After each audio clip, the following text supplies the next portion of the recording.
네, 시청자 여러분 안녕하십니까. 박수준의 경을 치다 박수준입니다. 자, 광풍이 불었습니다. 안심전환대출이 출시하자마자 아주 폭발적인 인기를 끌면서 시장 반응이 아주 뜨거웠죠. 그런데 안심전환대출의 흥행 성공을 두고 우려의 목소리가 점점 커지고 있습니다. 안심전환대출이 오히려 경기 둔화의 부작용으로 이어질 수 있다, 잘못된 정책이다라는 진단마저 나오고 있는 것 같습니다. 오늘 박수준의 경을 치다에서 이 내용 짚어보도록 하고요. 또 한 가지 준비한 주제는요, AIIB, 아시아 인프라 투자 은행에 관한 내용입니다. 우리 정부도 8개월간의 고심 끝에 아주 전격적으로 가입 결정을 내리면서 경제계에 큰 관심이 쏠렸었는데요. AIIB 가입과 우리 경제, 어떤 경제적 실익을 기대할 수 있을지 오늘 전문가 모시고 말씀 나눠보도록 하겠습니다. 잠시 후에 찾아뵙겠습니다.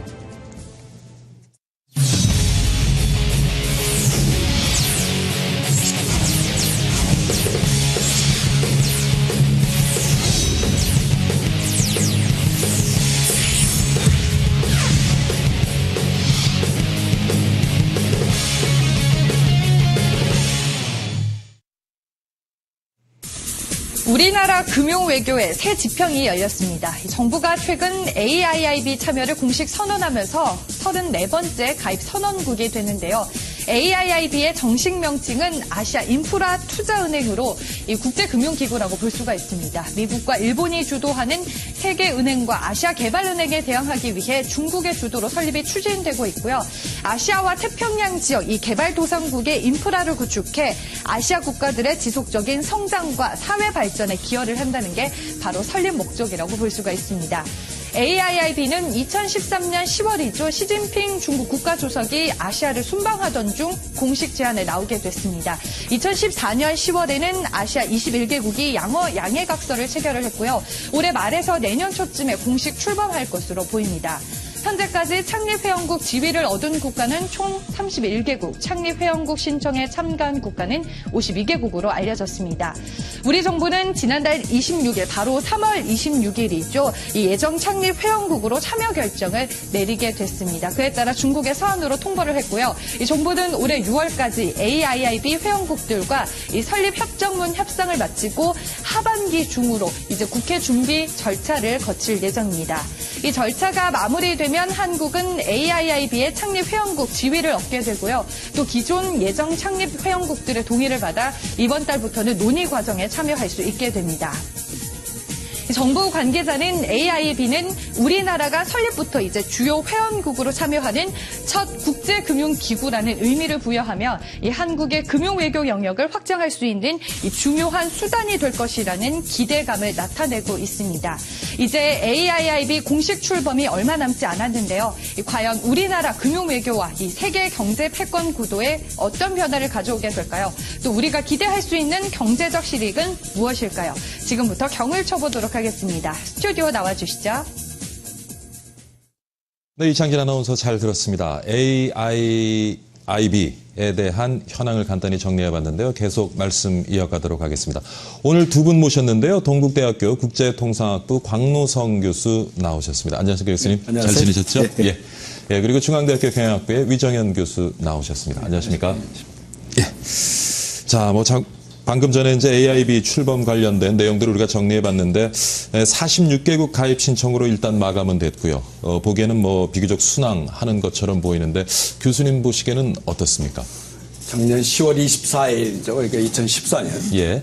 창립 선언식 해가지고 이제 21개국이 참여했었죠. 예. 베이징에서 있었던 거죠.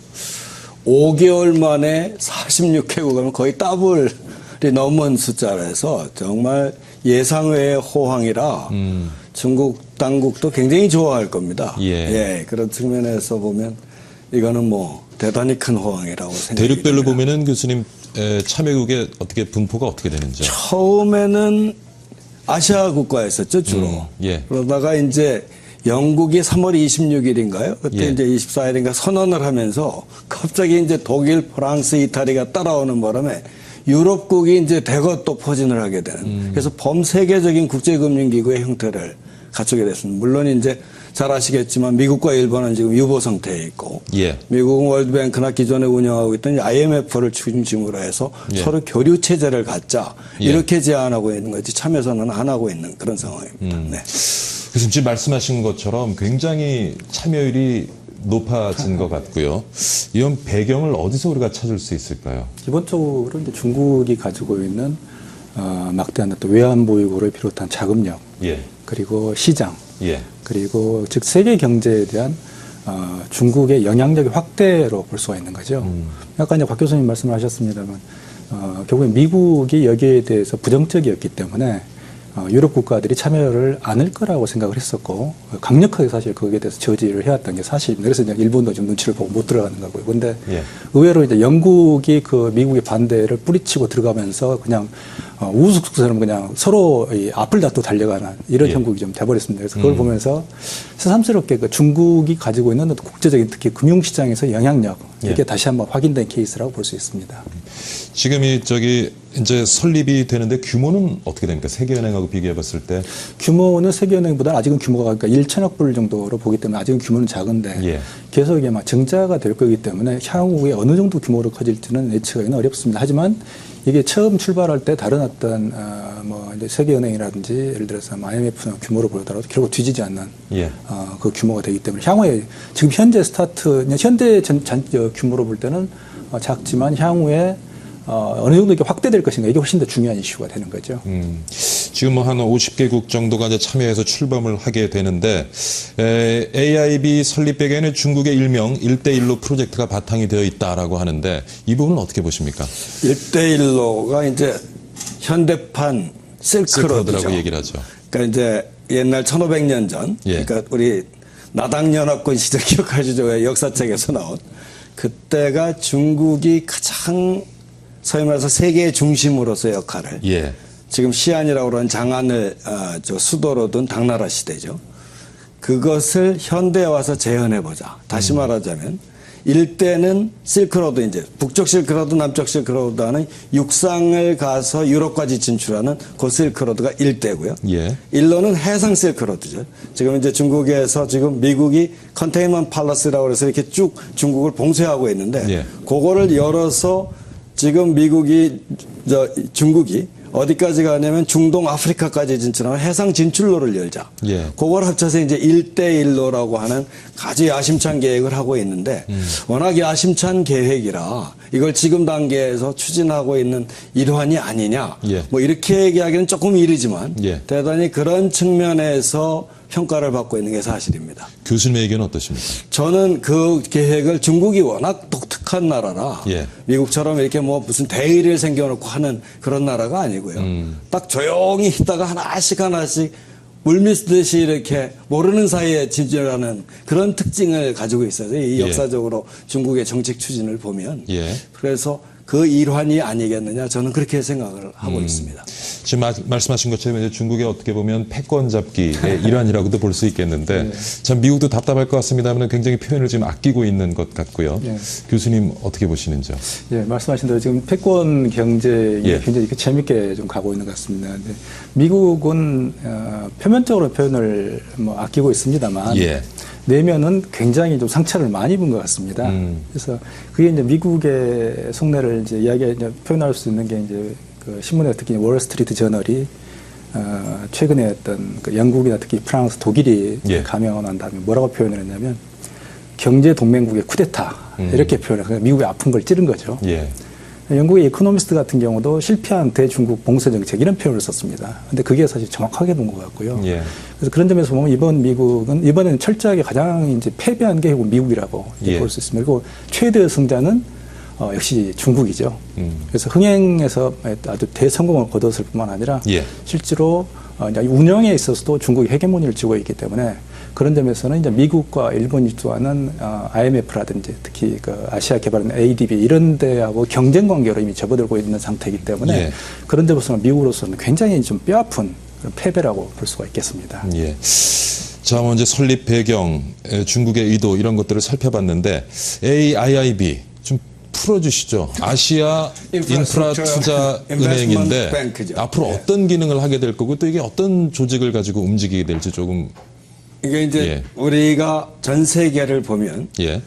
UN 리포트를 보면 아시아에 대한 인프라, 소위 말해서 도로, 교통, 철도, 예. 항만, 예. 수요가 제일 큰 지역이 아시아입니다. 왜냐하면 가장 빠르게 성장하는 나라들이 예. 군집해 있기 때문에. 예. 그게 ADB 추산에 따르면 2010년부터 2020년까지 10년 동안 예. 약 8조 달러입니다. 수요가. 예. 근데 이제 지금이 중국이 매년 한 500억 달러를 들여가지고 이제 아까 얘기하는 일대를 하기 위해서 실크로드 쪽으로 계속 서쪽으로 지금 놓고 있는데요. 예. 그걸로만 가지고는 8조 달러를 하기는 대단히 어렵다 이거죠. 그렇죠. 솔직히 말해서. 예.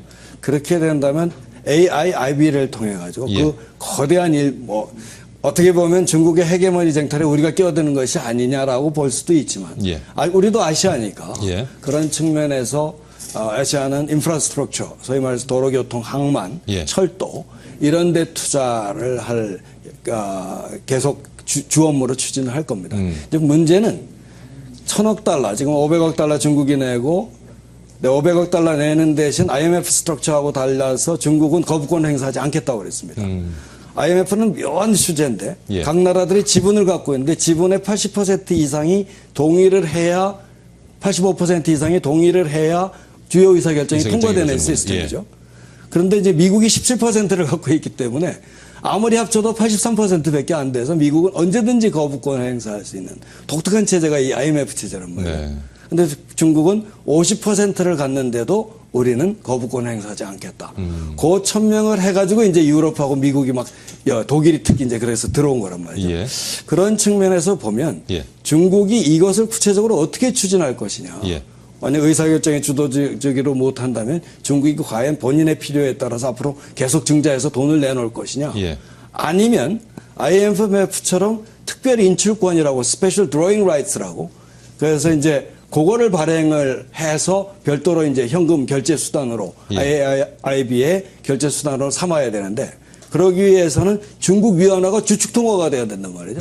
근데 IMF의 SDR의 기축통화에서 중국은 빠져 있어요. 예. 그러니까 지분도 늘려달라고 그러지만 중국이 우리 통화도 위안화도 거기다 넣어달라고 그랬는데 AIIB는 잘 된 거죠.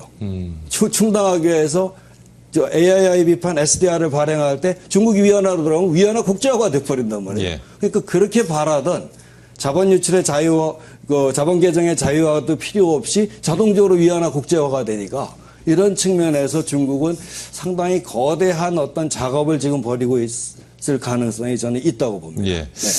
네. 아까 얘기된 것처럼 이제 영국을 비롯해서 주요 유럽 국가들이 참여를 하게 됐는데 그 국가들이 AIIB에 참여하면서 얻게 되는 실익은 어떤 것들이 있을까요? 결국은 우리하고 똑같은 생각을 가지고 있는 거죠. 예. 그러니까 아시아 특히 이제 개발도상국 약간 이제 1대1로의 어떤 중국의 전략이 나왔습니다만 예.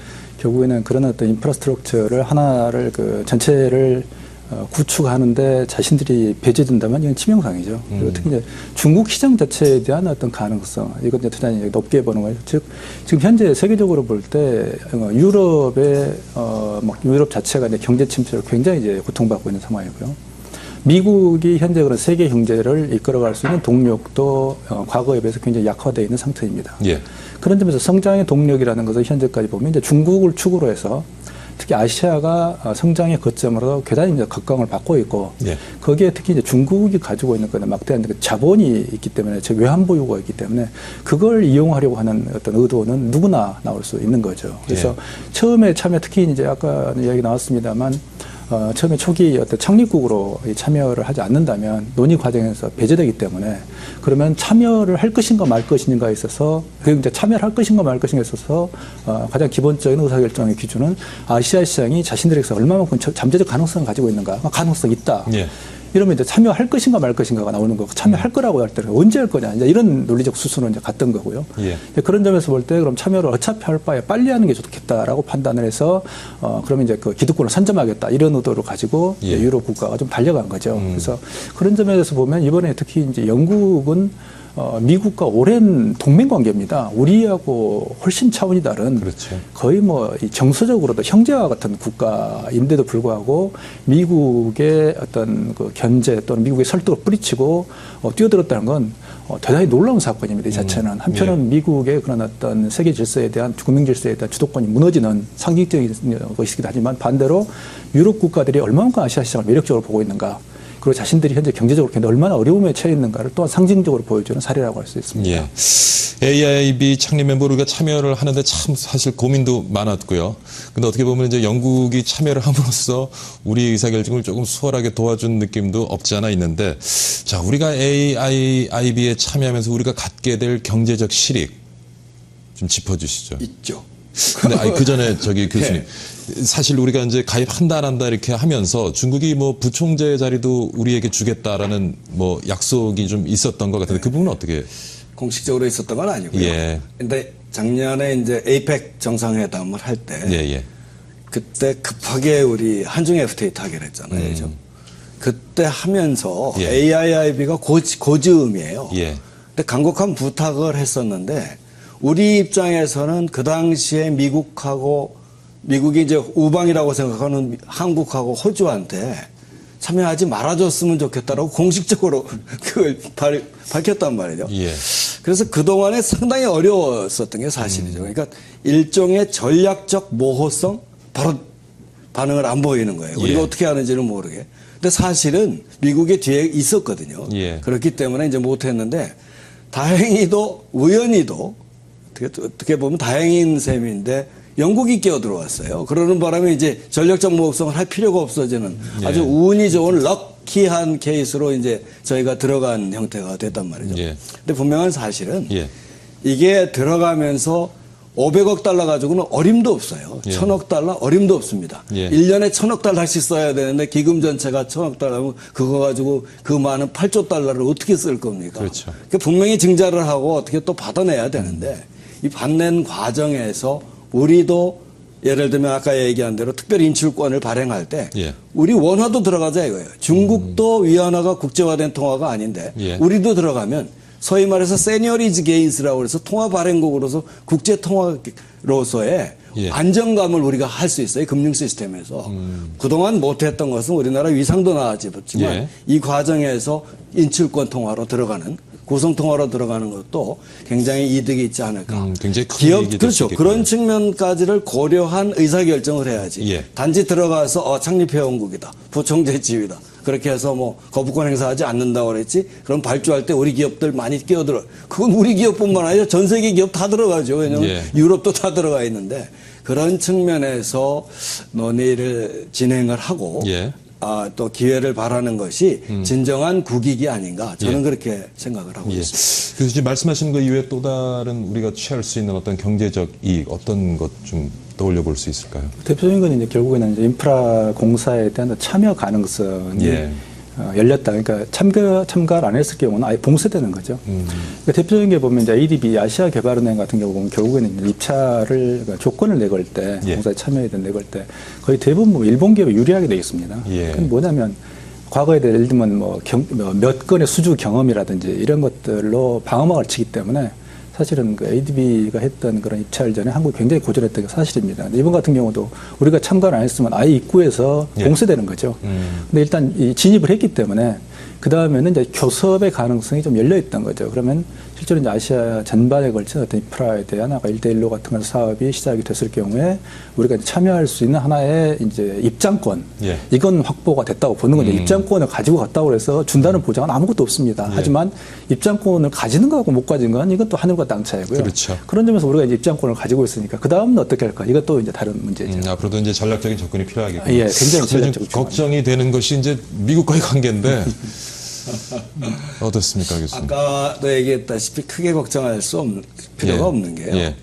미국이 동맹국이자 앵글로색슨이 그 소위 말해서 프로테스탄트 중에서 퓨리탄이라는 사람들, 예. 이제 박해받았던 사람이 가서 정착한 곳이 미국이란 말이죠. 예.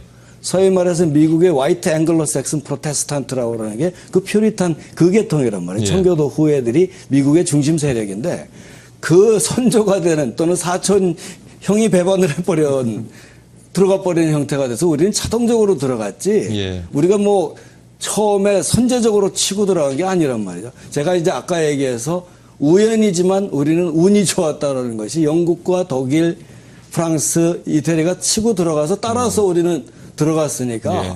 이런 관계상에 그 다음에 이제 우리가 명심해야 될 게 처음에 아주 적극 반대로 나가다가 예. 영국에서 이제 그 오스본 그 재무장관이 가서 몇 번 얘기를 하면서 이거는 손실 소셜 퍼포스다, 사회적인 목적이 있는 것이기 때문에 이건 예. 어떤 지역적인 편향이나 헤지모니 쟁탈로 이렇게 봐서는 안 된다라고 예. 얘기를 했을 때 많이 돌아섰어요. 예. 그게 한 3개월 동안의 협의 과정이 물밑으로 있었는데 그 뒤에 영국이 참여를 설정했고 우리는 따라서 들어갔기 때문에 우리는 그만큼의 걸르는 작업이 돼 있는 상태에서 들어가서 큰 영향은 저는 없을 거라고 봅니다. 물론 그러면, 미국을 이제 예. 무시해서는 그렇죠. 절대로 안 됩니다. 예. 경제적으로 중국 가깝다고 거기 붙어 있다가는 뭐 아시겠지만 더욱더 위험한 상황이 오니까요. 자, 뭐 오늘 AIB에 대한 많은 얘기를 나눠봤는데 마지막으로 교수님, 앞으로 그러면 좀 중국 주도 아래 국제 금융 질서 지금과 좀 다른 모양으로 바뀔 수도 있죠. 있을까요? 예. 결국에는 이게 지금 양강, 즉 예. 미국과 결국은 이제 중국, 근데 지금까지 이제 세계 사실 금융권의 금융 질서에 있어서는 중국이 상대적으로 발언권이 약했습니다. 그래서 IMF에 있어서의 예를 들어서 뭐 자기 영향력을 확대하는 시도들 예. 그리고 뭐 아까 이야기 나왔던 특별 인출권의 위안화를 넣는 거 이게 전부 무산됐거든요. 최근에 미국이 거부권을 이제 반대했으니까요. 그런 점에서는 뭐 IMF건 이제 세계은행이건 또는 아시아개발은행이건 중국이 실제로 개입할 수 있는 여지는 극히 제한적이었습니다. 왜냐하면 틀이 이미 짜여졌기 때문에. 예. 근데 이번 같은 경우는 AIB 같은 경우는 중국이 처음부터 틀을 짜고 들어가고 있고 실제로 이제 주도하는 의장국으로서의 아마 지위를 확보할 거기 때문에. 예. 그리고 실제로 뭐 그걸 이제 거부권을 행사하지 않는다고 하더라도 그건 알 수 없습니다. 왜냐하면 중국 자체가 지금 미국이 끊임없이 중국의 약점을 건드리고 있는 게 뭐냐면 모호하다는 거거든요. 그러니까 알 수 없다. 예. 투명하지 않다. 이걸 계속 중국의 약점을 찌르고 있는 거거든요. 그래서 그런 점은 사실 지금 어떤 유럽의 국가들도 굉장히 우려하고 있는 부분들입니다. 근데 그걸 중국이 어떻게 앞으로 헤쳐나갈까 굉장히 중요한 과제가 됐지만 그럼에도 불구하고 이미 빗장을 열었다. 판도라 상자를 열어버렸다는 점에서 그리고 이게 완전히 쪽박으로 끝났으면 즉 흥행이 실패했으면 미국이 꼴 좋다 뭐 신난다 이럴 텐데 그게 아니라 아주 대성공을 거뒀고 그렇죠. 자신의 아군들 자기 친구들이 모두 배신하고 뛰어가 버린 상태에서 혼자 그러고 이제 미국과 일본만 이제 남겨진 그런 상황이기 때문에 예. 그런 점에서 볼 때는 완전히 이 중국의 아주 대승리라고 볼 수 있는 거고 미국의 일방적인 패배로 볼 수 있는 건데 그런 점에서 이미 또 하나의 금융 질서를 만드는 아마 계기가 됐다. 예. 즉 중국이 명실공히 금융 질서의 한 축으로서 등장했다 이렇게 볼 수 있습니다. 예. 오늘 한국의 AIIB 가입에 대해서요. 동국대학교 국제통상학부 광노성 교수 그리고 중앙대학교 경영학부 위정현 교수 두 분 모시고 이런저런 얘기 한번 나눠봤습니다. 오늘 좋은 말씀 감사드립니다, 교수님. 예, 수고하셨습니다, 교수님. 감사합니다. 고맙습니다. 네, 지금 시간이 1시 23분 지나고 있는데요. 이 시간에 증시 어떻게 움직이고 있는지 시황센터 한번 연결해 보도록 하겠습니다. 안녕하세요. 이수진입니다. 오늘 우리 시장 전국적으로 단비가 내린 모습입니다. 코스피 지수부터 먼저 살펴보도록 하겠습니다. 코스피 오늘 아주 견조한 흐름 이어지고 있는데요. 현재 0.44% 오르면서 2038.포인트 지나고 있습니다. 코스피는 오늘 장 초반부터 2030선 위에서 출발을 했습니다. 그러면서 등락을 반복하고 있지만 오늘 외국인 강하게 수급 이어가고 있습니다. 외국인이 3일 만에 수급 오늘 전환을 한 모습이죠. 411억 원가량 매수하고 있고요. 기관은 116억 원, 13일 연속으로 보여주고 있는 매도 우입니다. 그리고 개인은 238억 원 매도를 하고 있습니다.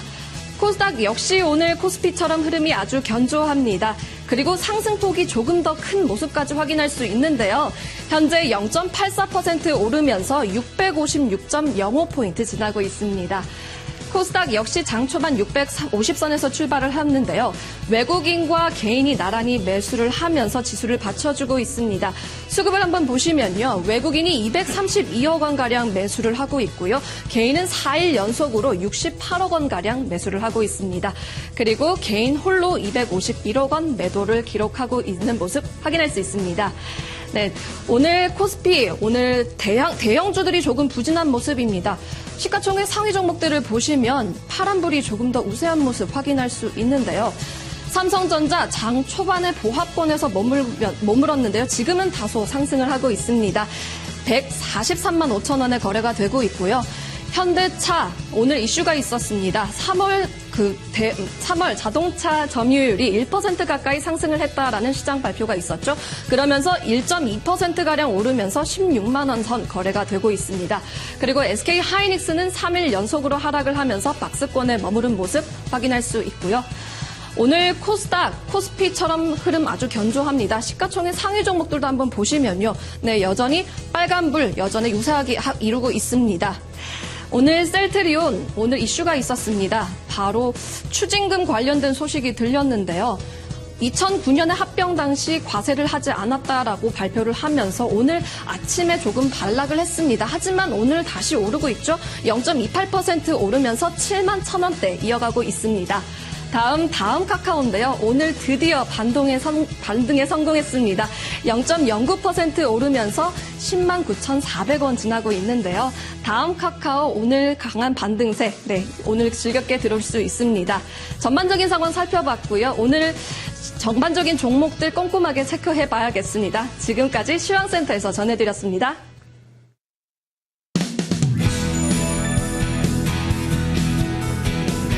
아침 사과는 금. 하루에 사과 하나리면 의사가 필요 없다고도 하죠. 하지만 매일 아침 요 사과 한 개씩 챙겨 먹기란 쉽지 않습니다. 그렇다면 매일 아침 이 사과즙 한 봉씩 어떠세요? 제철 사과를 수확해 통째로 갈아 만든 생사과즙. 자연즙과 사과즙입니다. 사과 원래의 맛과 향을 그대로 위생적인 포장에 담아 안전하고 간편하게 즐길 수 있는데요. 맛은 기본, 보관도 간편, 그리고 가격도 착합니다. 120ml 50팩 한 상자 가격이 3만 원. 자연즙가에서만 살 수 있는 타격가 3만 원에 백설공주 돌고 갈 사과즙 50팩을 드립니다. 좋다. 지금 전화 주세요.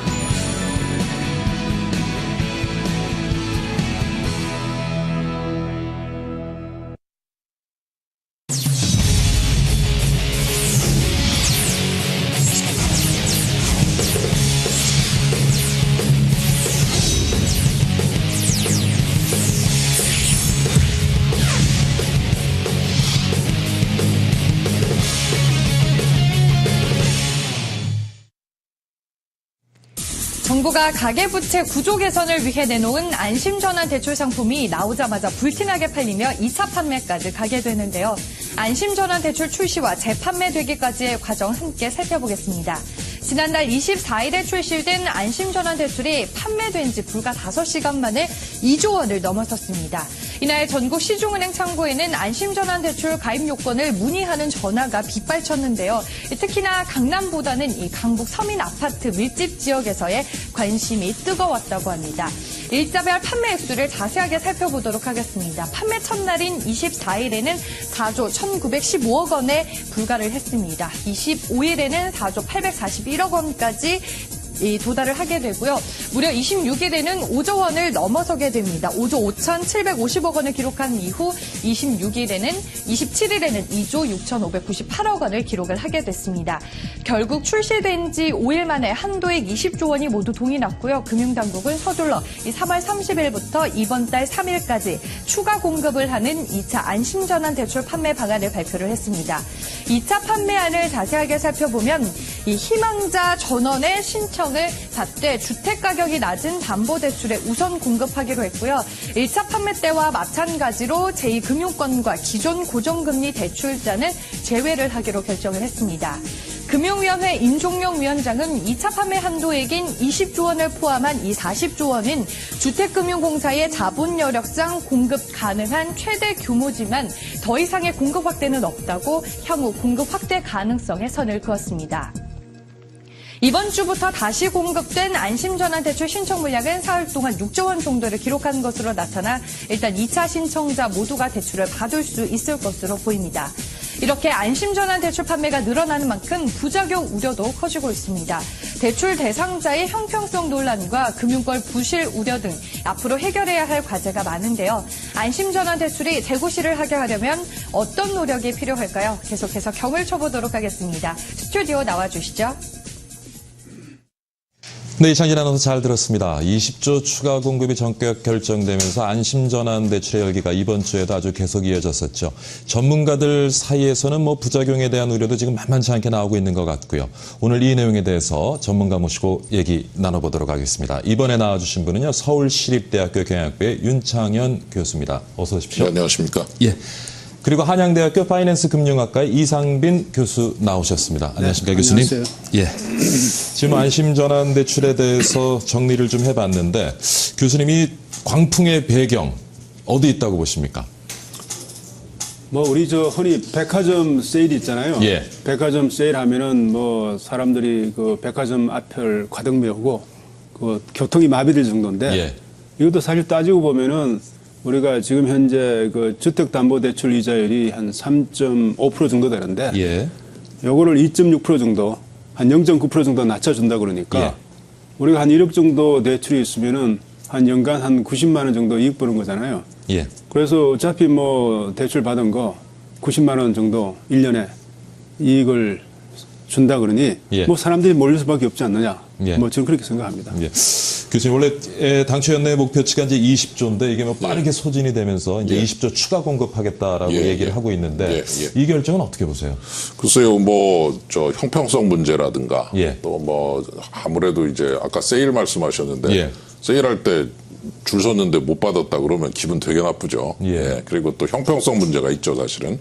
그래서 아마 오늘까지 9조 5천억 정도, 예. 아까 화면상으로는 어제까지 6조였는데, 오늘까지 9조 5천억 정도로 해서 20조 중에서 반 정도를 이제 그 신청했으니까 이번 2차는 신청한 사람이 모두 다 받을 수 있게 그렇게 된 것 같고요. 예. 그래서 일단 뭐 시작을 안 했으면 모르는데 시작을 했으면 예. 어느 정도 끝을 이제 마침표를 찍어야 되는데 예. 그 마침표 찍을 때 이렇게 섭섭하게 하고 찍을 수는 없다. 예. 그런 의미에서 뭐 추가 2차 공급은 잘 추가 됩니다. 공급은 뭐 어쩔 수 없고 또 할 수밖에 없었던 것이 아닌가. 예. 그리고 이렇게 인기가 좋을 줄 사실 몰랐던 것 같은데 그렇죠. 아까 이 교수님 말씀하셨는데 인기가 참 좋더라고요. 제가 예. 보니까. 그래서 역시 그 잠재적인 수요가 상당하다라는 생각을 좀 많이 하게 됩니다. 예. 근데 뭐 전문가들은 교수님 여러 가지 지금 역작용들 얘기하고 있거든요. 특히 이제 뭐 사적 계약 영역에 정부가 이렇게 개입을 해도 되는 것이냐, 금융의 자율성 해치는 이번에 정책이다, 뭐 이런 얘기들도 나오고 있는데 교수님은 어떤 의견을 가지고 계십니까? 그래서 우리가 이자율 그러면 일종의 가격이잖아요. 예. 그래서 그 가격은 어차피 우리가 시장에서 결정되는 것인데 그렇죠. 그 시장에서 결정되는 가격을 정부가 인위적으로 좀 개입을 한다라고 하는 것은 조금 우리 시장 원리에 맞지 않는다. 예. 그렇게 생각할 수 있고요. 뭐 예를 들어 가지고 아파트 값이 막 뛰어오른다. 예. 그래서 정부가 갑자기 아파트 값을 동결시키라. 예. 라고 한다면 그것이 어떻게 정책으로 제대로 작동을 할 수 있느냐 이런 생각을 할 수 있고요. 예. 그다음에 저는 또 두 번째로 이 정부에서 생각은 앞으로 이제 이자율이 오를 것이다. 예. 그러니까 이제 우리 변동금리를 가지고 계신 분들은 대출자는 이자 부담이 많으니 그 고정금리로 갈아타라. 예. 이렇게 지금 말씀을 하시는데 사실은 이자율이 앞으로 올 것인가 내릴 것인가 하는 것은 알 수가 없거든요. 그렇죠. 물론 요새 이제 우리 양적 완화를 해가지고 미국에서 그 출구 전략을 쓰기 때문에 앞으로 이제 9월 달에 이자율이 오를 것이다 이렇게 예측을 많이 하는데 예. 뭐 앞으로는 뭐 1, 2년간 정도는 이자율이 올 것이다 이렇게 생각을 할 수 있는데 지금 이 대출이라는 게 장기 대출이잖아요. 예. 10년, 15년, 20년, 30년인데 그 30년 동안에 우리가 이자율이 앞으로 어떻게 변할 것인가 그건 아무도 모르잖아요. 그렇죠. 우리가 지금 현재 마이너스 금리라고 있잖아요. 예. 그 마이너스 이자율이라는 거 우리가 지금 생각을 못 했습니다. 우리가 은행에 예금하면 이자를 받을 줄 알았지. 은행에 예금하면 돈을 줘야 되는 그런 예. 또 세상이 됐거든요. 그래서 이자율에 대해서는 우리가 앞으로 올 것이다, 내릴 것이다 이런 것을 함부로 예단해가지고 예. 이런 정책을 펴는 것은 조금 우리가 생각을 해봐야 된다. 좀 조심스럽게 접근하는 것이 좀 좋겠다. 그렇게 저는 생각을 하고 있습니다. 예.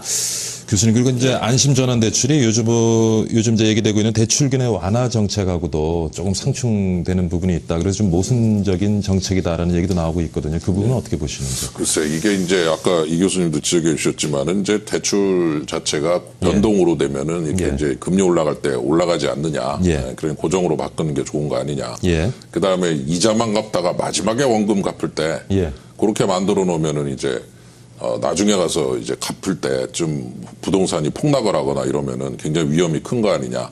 그래서 이제 결국 고정으로 가고 분할로 원리금을 분할해서 예. 원금 분할 상환하는 것이 안전하다라고 하는 인식에 기초한 상품이죠. 예. 그런데 이제 그런 차원에서 구조를 바꿔준 건데 예. 이제 그 구조를 바꾸는 과정에서 지금 가계부채가 1,000조인데 1,000조 구조를 다 바꿀 수는 없잖아요. 그죠? 그렇죠. 예. 그러니까 이제 결국 정부 정책이라고 하는 것은 어떤 한 그룹을 타겟으로 해서 예. 그 그룹에 대해서 한번 하고 예. 또 뭐 다른 그룹에 대해서 또 할 수도 있는 거고 한데 그 그룹을 가지고 타겟으로 하는 순간 이제 막 비판이 나오는 거죠. 왜 다른 그룹은 무시하냐. 예. 더 어려운 데는 왜 안 하냐. 뭐 형평성 예, 문제, 형평성. 기준 문제 근데 이런 사실은 것들이. 그런 식으로 가면은 1,000조를 한꺼번에 할 수 있는 정책은 없어요. 예, 그래서 저는 전체적으로 좀 너무 비판적으로 가진 것보다는 예. 이번에는 이런 그룹에 대해서 이런 식의 구조 변환 정책을 통해서 가계부채 위험도를 낮추는 것이다라고 예. 이렇게 좀 인정을 해주고 예. 뭐 다음번엔 또 다른 정책들도 좀 천천히 나올 수도 있는 거고 하니까 예. 이런 그 대출 구조의 변환이라는 쪽에 초점을 맞추고 어떤 한 특정한 그룹으로 그 그룹을 한정시킬 수밖에 없지 어떻게 1,000조 원을 다 한꺼번에 건드릴 수 있겠느냐. 예. 그리고 빚 가진 사람이 1,700만 명이거든요. 1,700만 명을 한꺼번에 어떻게 건드릴 다 수 만족시킬 수 있겠어요. 있는 수가 없는 거죠. 정책은 그러니까 있을 수 없다. 항상 이 가계부채 정책은 그중에 일부를 대상으로 나오고 또 일부를 대상으로 이렇게 나올 수밖에 없으니 그 예. 부분에 대해서 이제 조금만 여유 있는 접근을 했으면 좋겠다. 좀 그런 생각이 듭니다. 지금 교수님께서 이제 가계부채 문제를 해소하기 위해서 바람직한 단계적 접근이라고 말씀을 하셨는데요. 예, 지금 하신 말씀이 그런데 이제 우리가 지금 예. 방금 말씀을 하셨습니다만 이제 1,000조가 넘어가잖아요. 예. 이 1,000조에 대해서 정부가 나서 가지고 이자율을 감면시켜 줄 수는 없습니다. 그죠? 그러니까 너무나 재정 부담이 크기 때문에 예. 물론 여러 가지 부담이 크기 때문에 그래서 일부분만 해주는데 그런데 그 일부분에 대해서 과연 그 대상자가 제대로 선정이 되었느냐 예. 하는 그런 문제가 있거든요. 예. 그래서 우리가 어떻게 생각하면 한정된 자원을 가지고 가계부채 문제를 해결하려면 가장 우리가 고통을 받는 집단이 무엇이냐 거기에 대해서 우리가 집중적으로 타겟을 삼아야 되는데 예.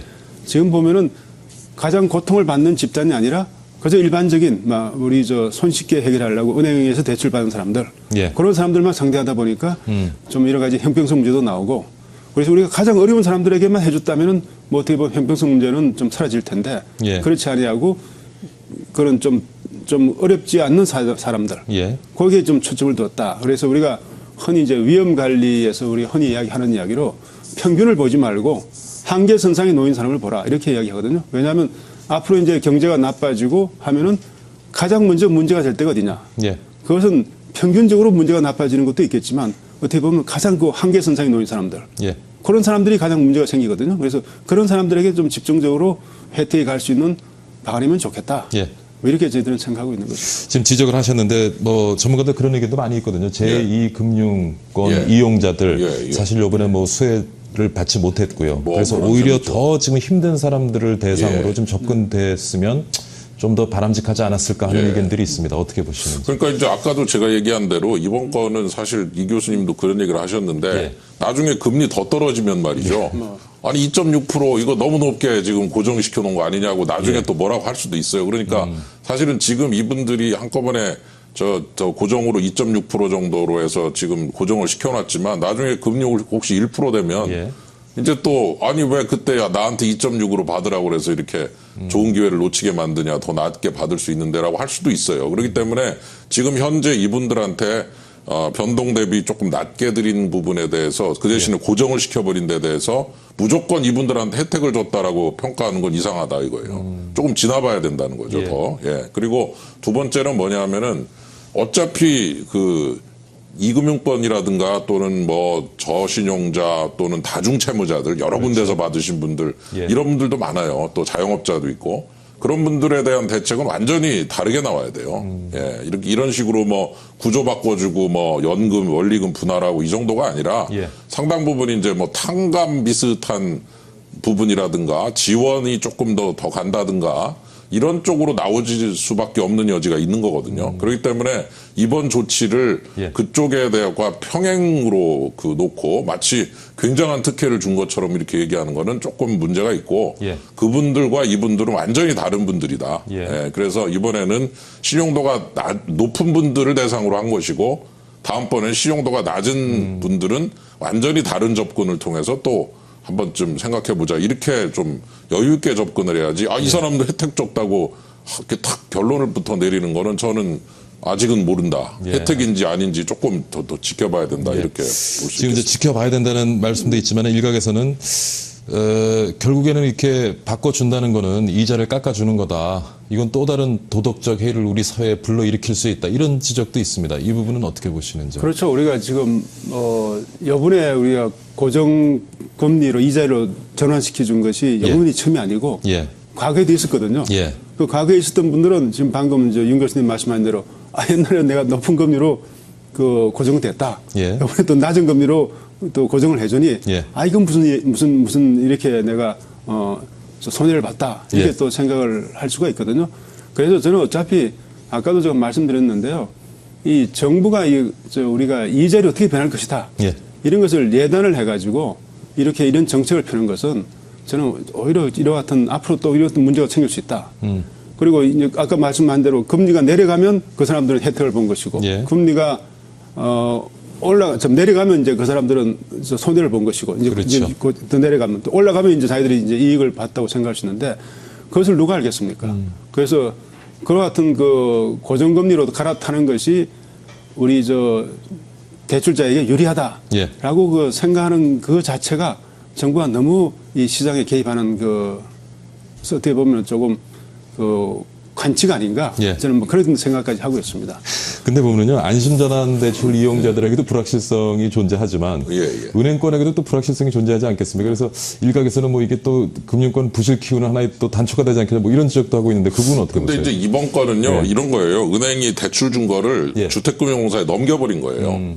넘겼더니 이제 돈을 받아야 되잖아요. 그랬더니 예. 주택금융공사가 그걸 채권을 발행해서 돈을 조달해다가 나한테 주는데 나한테 예. 채권을 발행한 거예요. 예. 그러니까 결국은 결론적으로 어떻게 된 거냐면은 내가 대출을 가지고 있었는데 예. 쭉 하더니 내가 주택금융공사가 발행한 주택저당증권을 들고 있게 되는 구조예요. 예. 근데 대출 금리는 조금 높은 구조고 은행이 지금 가지고 있게 된 주택저당증권은 금리가 좀 낮은 겁니다. 네. 근데 다른 게 뭐냐면 대출은 금리가 높은 겁니다. 예. 금리가 조금 높지만 안전도에 있어서는 못 갚을 확률이 높죠. 예. 근데 이번에 그게 주택저당증권으로 다 바뀌었거든요. 그러면 그거는 정부가 보증한 채권이에요, 사실상.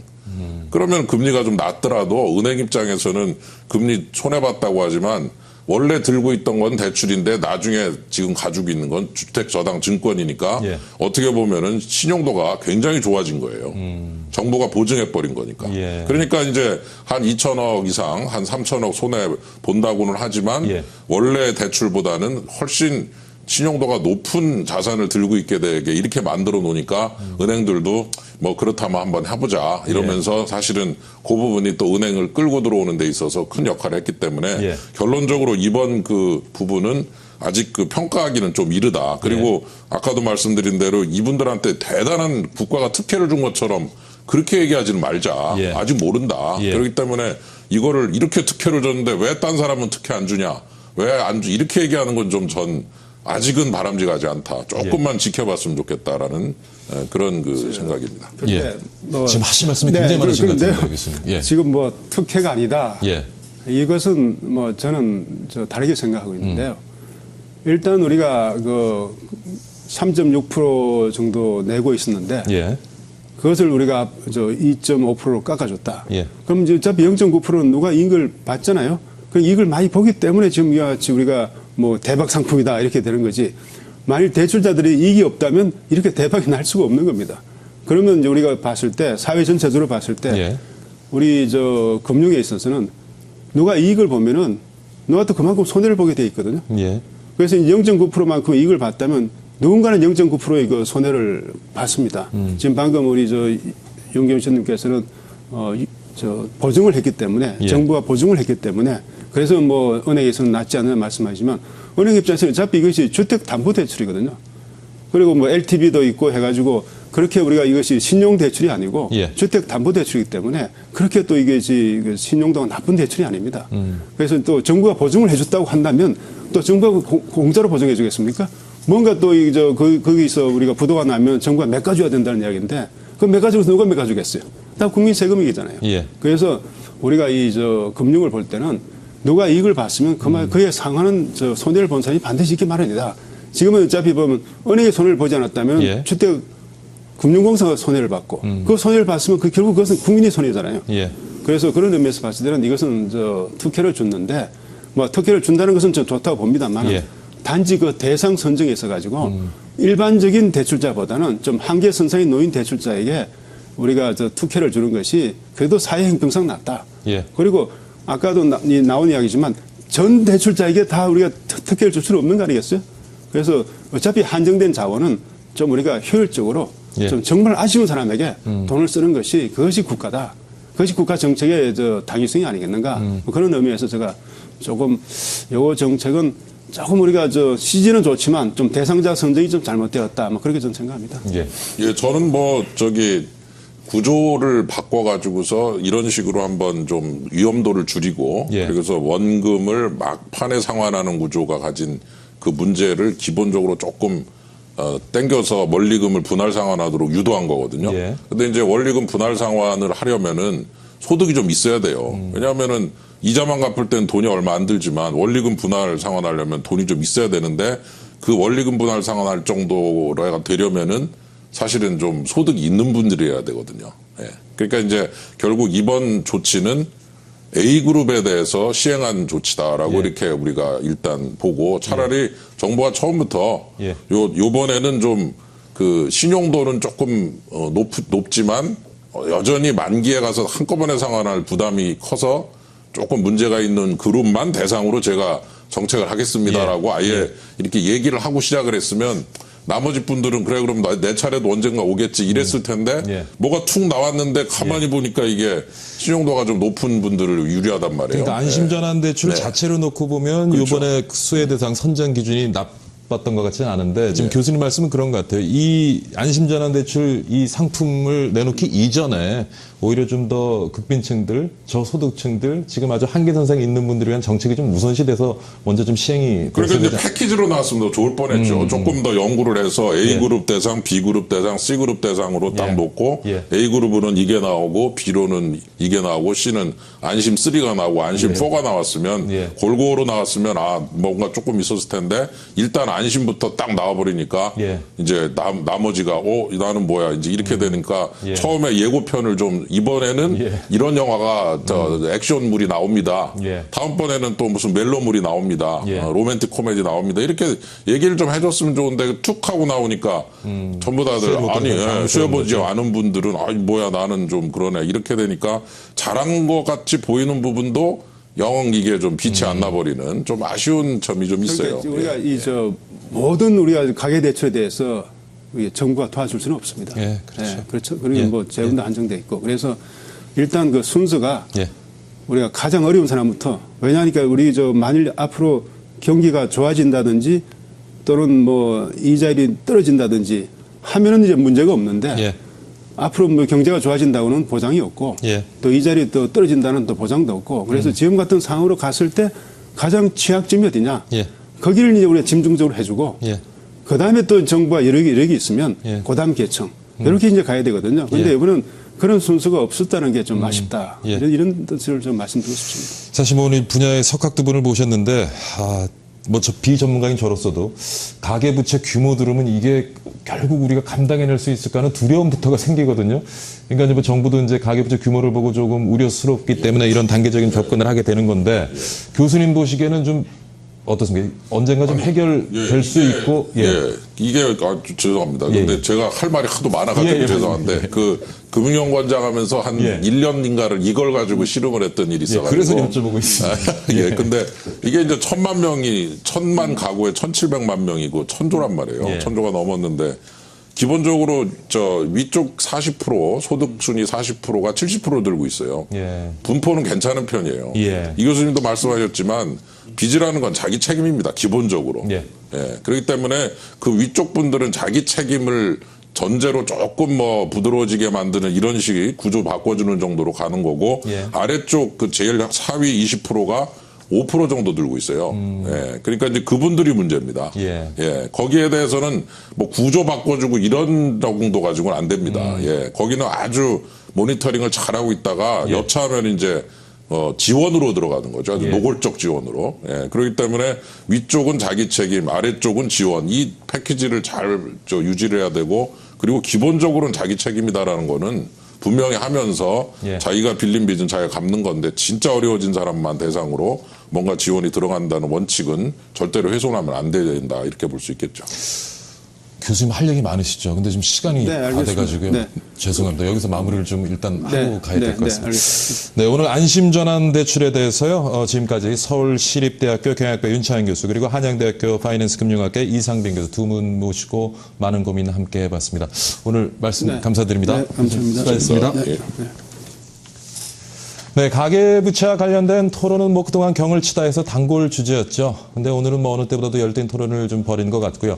그만큼 우리 경제에 중요한 관심사가 아닐까 싶습니다. 언제가 될지는 모르겠지만 이런 토론 좀 이제 그만해도 될 만큼 가계부채가 줄고 있다 하는 소식 하루속히 저희 방송을 통해서 전해드리는 그날이 왔으면 합니다. 자, 박효준의 경을 치다 오늘 여기서 마치고요. 다음 주 또 건강한 모습으로 찾아뵙도록 하겠습니다.